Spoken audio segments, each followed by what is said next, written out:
네, 안심하던 찰나에 오늘 돌발 뉴스가 나오게 되면서 분위기가 다소 흐려진 상태에서 마감 들어왔습니다. 오늘장 리뷰하고 내일장 같이 준비해 보시죠. 저희 절대전략의 손영채 사장 모셔보겠습니다. 사장님 안녕하세요. 네, 안녕하세요. 네, 먼저 한마디로 듣겠습니다. 오늘장 어떻게 정리하셨어요? 네, 오늘 장 한마디는 인플레라는 공포가 지배하는 음, 시장으로 정해보았습니다. 어, 여전히 시장을 위협할 가장 큰 악재는 잠재적인 거는 긴축이라고 보세요? 네, 네. 말씀하신 대로고요. 장이 이틀 연속 코스피 기준 상승을 했음에도 이런 말씀을 드리는 건 정확하게 말씀 주신 대로 인플레라는 공포가 이제 여전히 시장을 덮고 있다, 이런 의미라고 생각하시면 될 것 같습니다. 네. 네, 우선 지난주 경제 지표들을 근거로 이제 시나리오별 시장 흐름에 관한 부분을 말씀을 드렸었는데요. 증시의 부정적인 내용이란 내용은 다 나왔던 한 주였던 것 같습니다. 내성을 계속해서 만들고 있는 증시가 또 한 번 홍역을 치른 게 지난주였는데요. 미국의 1월 소비자 물가 지수 역시 높은 수준의 상승률, 82년 이후 근원 물가 계속해서 상승하고 있고요. 압력이 좀처럼 완화되지 못하는 그런 상황이었는데요. 이러한 부분들을 고려했을 때 어제와 오늘의 상승이 추세 반전의 시작이라고 하기에는 조금 무리가 있다라는 것이 개인적인 결론이고요. 오늘 같은 경우도 우크라이나의 포격 이슈를 제외한다면 사실상 인플레 압력이 여전한 가운데 기술적 반등이라고 보는 것이 합리적일 것 같다라는 생각입니다. 이제 관심은 3월 FOMC 금리 인상의 어떤 폭으로 이동할 것 같은데요. 그 전에 2월 달에 CPI가 3월 초에 발표가 될 거고요. 이러한 부분들 수치 둔화가 어렵다고 하면 자이언트 스텝에 관한 부분 다시 얘기가 나올 수도 있는 상황입니다. 어쨌든 전일 FOMC 의사록에서는 어, 뛰기 전에 걷겠다 하는 내용의 어떤 기존의 입장을 확인하되 더욱 매파적인 성향은 나타내지 않은 것 때문에 지수가 이제 막판에 미국 지수가 반등을 했는데요. 물가 상승률의 정점 형성이 정확하게 확인되기 전까지는 인플레이션에 대한 공포와 민감도 매우 높을 수밖에 없다.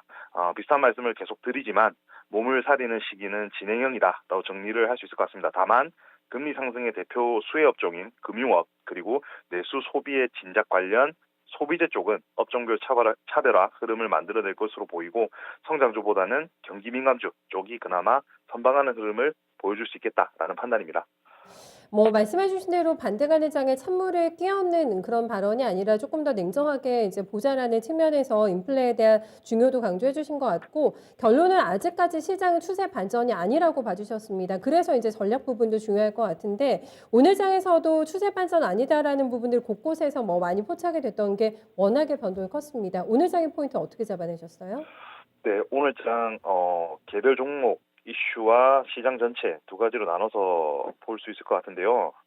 우선 초반에 미국에서 발표된 지표들의 호조, 그리고 예상을 크게 벗어나지 않은 FOMC 방침 확인 등이 긍정적으로 작용해서 지정학적인 긴장감을 이겨내고 어제 상승세를 이어갔었는데요. 제약과 게임 업종을 제외한 전반적인 상승 흐름을 보였습니다. 점심시간 기점으로 디지털 컨텐츠 업종마저 반등에 성공하는 듯하며 오후장에 대한 기대감을 키웠는데요. 미국의 입장이 옳았을까요? 우크라이나군이 칠러 방군에 포를 쏘는 등의 공격을 가했다는 소식이 알려지면서 갑자기 급락하는 모습을 보였습니다. 다만 개인의 매도세에도 외국인과 기관의 동반 순매수로 인해서 코스피는 상승 마감을 할 수 있었고, 코스닥 지수의 경우에는 상승분을 반납했음에도 선방하는 모습 보이다가 결국 음전환 하면서 마감을 했는데요. 앞서 말씀드렸듯이 반등의 시작점보다는 2차 하락에 대비한 변동성 확대 구간에서의 대응 전략 부분에 초점을 맞추고 어떤 싸다 혹은 아니다의 어떤 주가 레벨, 주가 수준보다는 본격적인 반등은 어느 업종과 기업들로부터 시작될 것인가를 고민하는 그런 시점으로 삼아야 할 것 같습니다. 수급 특징 종목 그리고 외국인 매매 동향을 한번 살펴보면 KRX 100 종목 가운데서는 리오프닝 관련 아모레그룹의 상승이 눈에 띄었고요. 2차 전지 섹터 역시 전반적으로 상승한 흐름을 보여준 것 같습니다. 최근 HMM 바닥에서 30% 가량 상승하는 모습인데요. 실적과 함께 경기 회복 기대감으로 인해서 민감주 섹터 선호 영향 또한 들어가 있는 것 같습니다. 반면에 게임주들 여전히 변동성이 심화되는 모습인데요. 아무래도 게임주 관련해서는 NFT와 관련한 신사업의 구체적 내용들이 나오거나 신작의 흥행 등의 이슈가 있어야 본격적으로 반등을 시작할 수 있을 것으로 생각이 되고요. 거래소에서 카카오뱅크 계속해서 양봉을 만들고 있습니다. 이외에 솔루스 첨단 소재, 테슬라양 동박 공급 소식에 급등을 했다가 조금 밀리는 모습이었는데요. 여전히 내용은 나쁘지 않은 것 같고 앞서 말씀드렸던 화장품 섹터 내에서 이츠한불, 선진뷰티 사이언스, 그리고 클리오 등 대부분 기업 흐름이 좋았던 것 같고요. 코스닥 시장 같은 경우 제약, 그리고 디지털 컨텐츠, 약세 외에 의료기기와 특히 피부 미용 관련 기업들 상승이 눈에 띈 하루였는데요. 기존 척추 정형외과 의료기기 외에 2차 전지, 검사 장비 기업 지분을 인수한 UNI 상한가를 기록했고요. 클래시스, 루트로닉 등 대부분 기업이 상승했던 것 같습니다. 끝으로 외국인 수급 동향 보시면 거래소에서는 삼성전자와 SK하이닉스, 카카오뱅크 매수세가 두드러졌고 카카오, 하이브를 매도하는 모습이었습니다. 코스닥 시장에서는 에코프로비엠, 셀트리온 헬스케어를 사고 펄어비스, LNF를 사는 모습이었습니다. 네.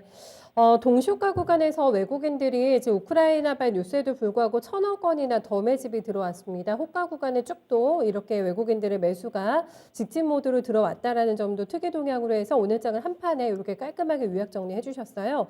그러면은 인플레에 대한 불안감 안고 아직 끝나지 않은 지정학적 리스크도 확인해야 되고 그렇습니다. 내일장의 체크 포인트는 어떻게 보세요?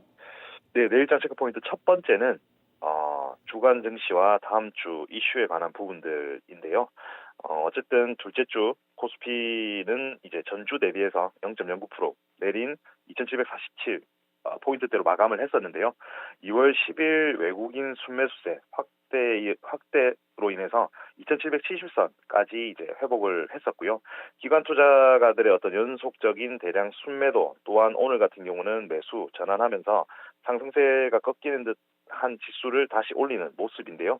이번 주 남은 기간 주목해야 할 부분 결국에는 우크라이나발 지정학적 이슈인 것 같습니다. 결론만 말씀드리면 아직 끝나지 않았다. 미국 바이든 대통령이 언급한 대로 경계태세는 늦추지 않는 것이 맞고요. 여기서 어떤 일들이 일어날지 모르지만 극단적인 상황으로 전개 가능성은 낮다고 보고요. 여전히 다만 변동성을 키울 수 있는 이슈가 충분히 될 수 있을 것 같다는 생각입니다. 그 외에 발표되었던 중국의 1월 CPI, PPI 내용을 한번 보시면 모두 전망치를 하회했습니다.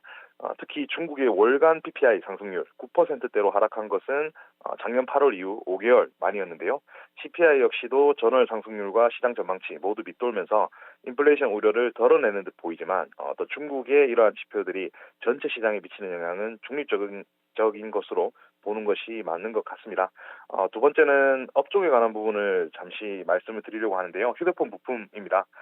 지난주에 언팩 행사를 가졌던 삼성전자 갤럭시 S22에 관한 내용을 잠깐 말씀드리려고 하는데요.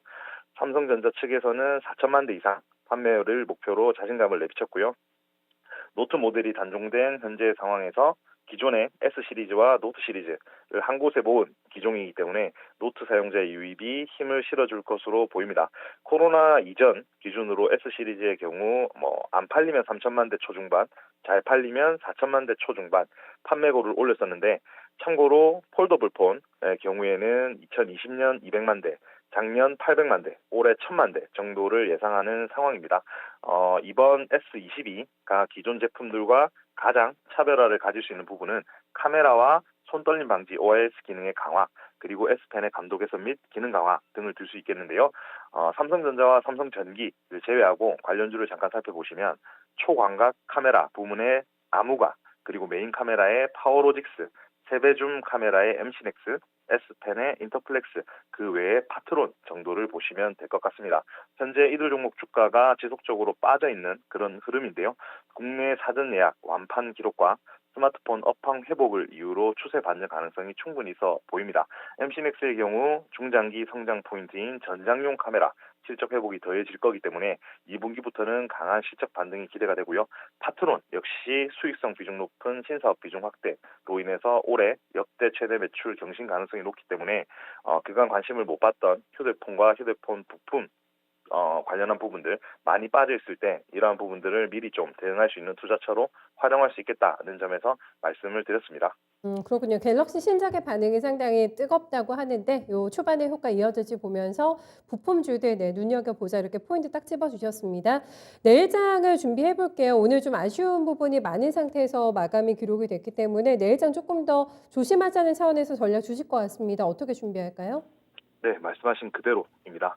이틀이나 올랐는데 이런 말씀을 드리는 게 어떨지 모르겠지만 내일장 투자 전략은 2차 하락, 올 수도 있는 2차 하락에 대한 가능성 열어두자라는 말로 요약을 먼저 드리겠습니다. 통화정책 부담이 증폭된 현재의 상황에서 경제지표 부진이 더해졌을 때 증시가 받는 영향 지난주까지도 계속해서 확인을 하고 있는데요. 이번 주에 특히 변동성 확대에 대한 경계 강도 더욱 높여야 할 것 같습니다. 지수가 반등했기 때문이고요. 1월 FOMC 회의로 지금 금리 인상폭을 25bp로 하겠다라는 내용이 많이 나왔는데요. 결론적으로 이 부분은 3월 초에 발표될 2월 달의 경제 지표가 최종적으로 이제 가를 수 있다라고 보고 아직까지도 조금 경계감은 남겨둬야 된다라는 말이고요. 인플레이션이 꺾이지 않을 경우에는 더 빠른 속도 금리 인상 발언이 나올 수 있기 때문에 조심해야 한다라는 부분입니다. 그 다음으로 생각해야 될 부분은 펀더멘털과 관련한 부분인데요. 제가 연초에 절대 전략 시간에 기댈 수 있는 건 펀더멘털이라고 말씀을 드렸었는데 상황이 좋지 않은 것 같습니다. 미국 같은 경우는 4분기 기준으로 S&P 500 기준 실적 발표 기업 70% 이상 예상을 상회했지만 국내 같은 경우는 70% 이상이 컨센서스를 하회하고 있고 실적 쇼크 기업도 이 중 절반이 넘는 상황입니다. 물론 12월 결산에 대부분 기업이 집중된 국내 증시의 어떤 특징을 감안해야겠지만 어쨌든 글로벌 경기 불안이나 원자재 가격 상승들과 같은 요인들이 1분기 실적에 대한 불안 역시 가중시키고 있는 상황이기 때문에 신흥국 증시로 분류된다거나 대외 노출도가 높다거나 외환 시장 변동성에 취약하다와 같은 국내 증시의 고질병에 펀더의 악화는 치명상이 될 수 있다는 부분 경계하셔야 될 것 같고요. 기술적인 부분으로 봐도 지금 2차 하락 국면 충분히 열려 있습니다. 반등의 힘도 점점 약해지고 있기 때문에 이제는 2600포인트 지지력 확인 그리고 그 아래로까지는 하방을 열어두고 시장을 대하는 게 맞다라는 생각이고요. 기다릴 수 없다라고 한다면 손절 등의 현금 확보를 해두는 것이 비를 피할 수 있는 혹시나 올지도 모르는 소나기를 피할 수 있는 방법이 될 것 같지만 정확한 것은 증시의 조정은 분명히 반등을 위한 준비라는 의견에는 이견이 없는 것 같고요. 이 반등이 왔을 때 서두에서 말씀드렸지만 어떤 업종들, 금융업종이라든지 경기민감주라든지 반도체를 위시한 성장주 중에서도 뚜렷하게 실적 회복세가 눈에 띌 수 있는 이런 업종들에서 종목을 선별한다라고 하면 포트폴리오의 어떤 적극적인 변경을 통해서 3월 중순 통화정책 긴축에 대한 불확실성이 거치는 시점부터는 분명히 반등을 할 수 있다라고 생각하고 있습니다. 네, 소신 있게도 보수적인 전략 내주신 거 오늘 저희 잘 귀담아 들을게요. 네, 말씀 잘 들었습니다. 고맙습니다. 네, 감사합니다. 네.